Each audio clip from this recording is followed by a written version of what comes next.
தாம்பரம் மாநகராட்சிக்குட்பட்ட சிவசக்தி நகர் விரிவாக்க பகுதியில் தனியார் கட்டுமான நிறுவனத்திற்கு ஆதரவாக 15 மரங்களை மாநகராட்சி நிர்வாகம் வெட்டியதாக மக்கள் கண்டனம் தெரிவித்திருக்கின்றனர்.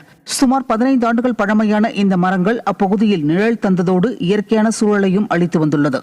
இந்த நிலையில் தனியார் கட்டுமான நிறுவனம் ஒன்றின் தேவைக்காக இந்த மரங்களை ஃபெயிலியர் மாடல் அரசின் மாநகராட்சி நிர்வாகம் வெட்டி சாய்த்துள்ளதாக தெரிவிக்கப்பட்டுள்ளது.